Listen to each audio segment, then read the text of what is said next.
বৃহত্তর রংপুরে যেসব হিমাগার রয়েছে তাতে অনেকেই এবার আলু সংরক্ষণ করছেন না, কারণ আলু সংরক্ষণে যা খরচ পড়ছে আর বাজারে যে টাকায় তা বিক্রি হচ্ছে তার মধ্যে এবার বিস্তর ফারাক। চাহিদা মতো দাম না পাওয়ায় হিমাগারের বদলে খোলা জায়গা ঘিরে আলু রাখার চেষ্টা করছেন উত্তরের কৃষক। কিষান পাট সম্পূর্ণ দিয়ে তারপরে খেতে হাতে মানকান আলু তোলা হয়, তুলিয়ে বিক্রির সময় আলুর দাম নাই। 5 টাকা কেজি, 5 টাকা মানকান 500 টাকা বস্তা। 5 টাকা যদি হয়তো আমার আসল হোটেল করে থাকি আর লাভ হইলো করে থাকি। এভাবে তো আর আবাদ করা যাবে না, তখন তো বাংলাদেশে তো আর আলু হবে না, তখন তো এটা উঠে দেবে। প্রতিবারে যেরকম বাইরে যাচ্ছ এবারে এইটুকু যাচ্ছে না, আমরা আলু নিয়ে বিপদে পড়ছি। এসব নিয়ে ক্ষুব্ধ আলু রপ্তানিকারকেরাও। মূলত আমাদের কম্পিটিশন করতে হয় চায়না, পাকিস্তান আর ইন্ডিয়ার সাথে।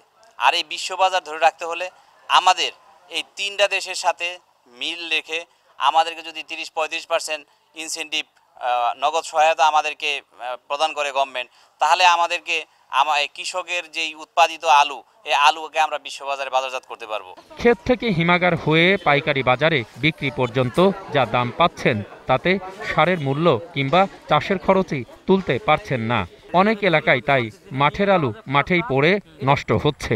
আগে কখনো আলু নিয়ে এমন বেগতিক অবস্থার মুখোমুখি হননি উত্তরাঞ্চলের চাষিরা। এখান থেকে হিমাগারে পৌঁছা পর্যন্ত অনেক খরচ পড়ে যায়, এজন্য বেশি খরচ বেশি লস হওয়ার কারণে আমরা এখানে রাখছি। এখানে রাখলে আমাদের কম খরচা পড়বে। ঋণ করছি, গরু বাছুর মনে করেন সব দান দাপা করিয়ে আলু আবাদ করছি, বাড়ির মাথা থাদ দিয়ে বসিয়েছি। কৃষকের ভাগ্য বদলাতে অবিলম্বে সরকারের হস্তক্ষেপ কামনা করেছেন চাষি আর ব্যবসায়ীরা।